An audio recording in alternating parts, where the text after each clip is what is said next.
Hello everybody and welcome to another tutorial. My name is Scott Simpson. In this tutorial what we're going to look at is inserting images into Dreamweaver and into a website that we are building and going to develop on as we go, so to speak. These are all fairly basic tutorials at the moment, and this one, like I say, all it is actually looking at how to put images into your web page using Dreamweaver, and my version is CS5. So I'm going to open up Dreamweaver. And we'll quickly close this page here, 2 seconds, and I'll just take you back to the original Dreamweaver starter page. And what we want to do is open up the index page that we created in the very first tutorial. So File, Open, and navigate to the folder that you created, and click on Index. Now I've actually already placed my image banner in that page, as you can see. What I'm going to do is I'm going to take that out, so we can start from scratch with this, and we'll show you how to do it. Now if you remember, you created an images folder inside your website folder where we kept the index file, and there was the images folder. Now I've actually already inserted an image, which is my banner, into that images folder. If you can do the same, you'll get your should see your image in this area here inside the images folder. So what you can do is, once you've done that, is click on your image and drag it up into the page, and what you'll get is a pop-up asking you to add some alternative text, which is what's required if your image doesn't load. The browser can actually enter some text that will actually say what the image is about or anything else you would like to say. I'm just going to put on there my web banner, and I'll click OK. You can put more descriptive text in that, but for this purpose I've just put in some simple text.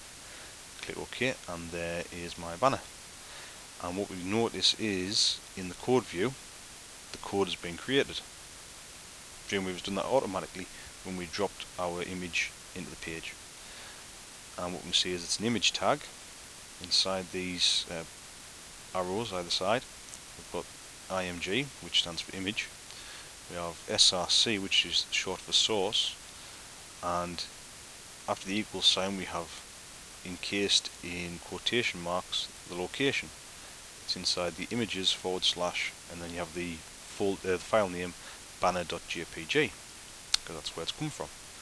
And then we have the width and the height, which yours might be different to mine depending on what image you're using, but that's the width and height that are set when I created the image using paint.net.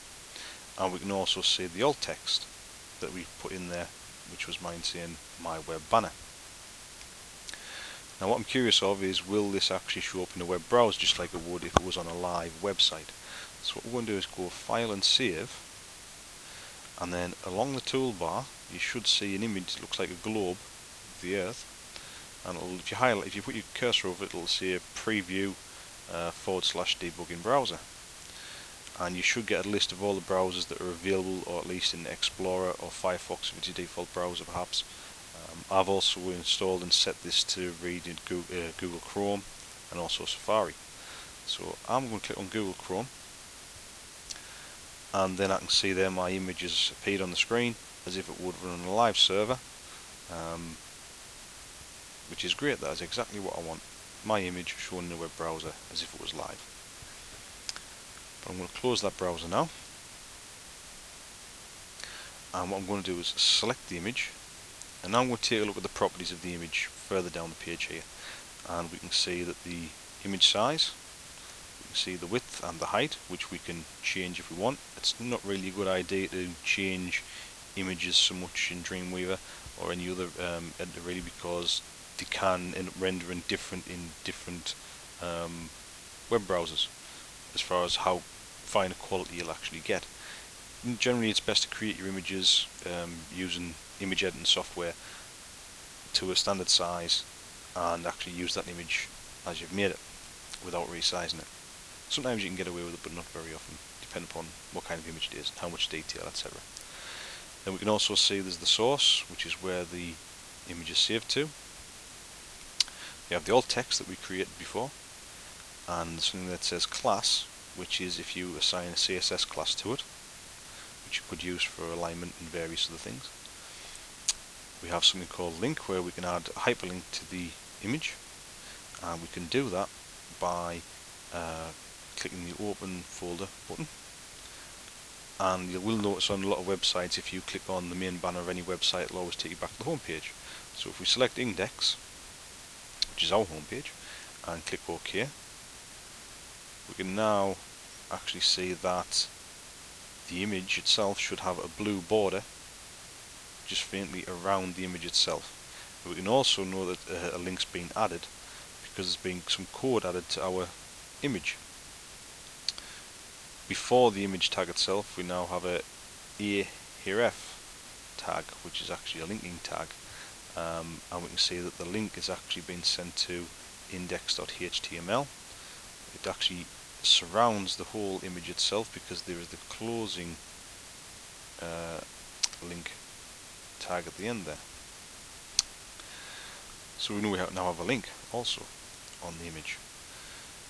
The other thing we can do, if we really wanted to, is add a border. Now the border will chance to be blue because the image now has a link, but if we click or type in the border back in our properties boxes, we can type in a border of say 10 pixels,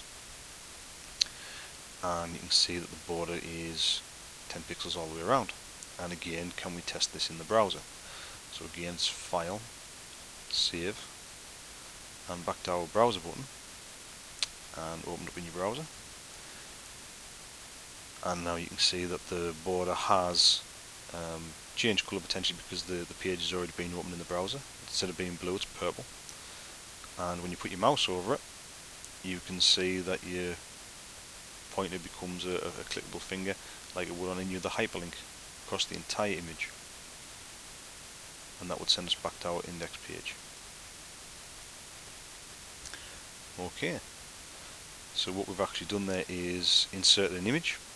We've been able to make an image into a hyperlink, and we've also been able to give it a border, and we've also included alt text, and we also know where the properties dialog area is, which is everything we need to cover today for this tutorial. Okay, thanks for watching.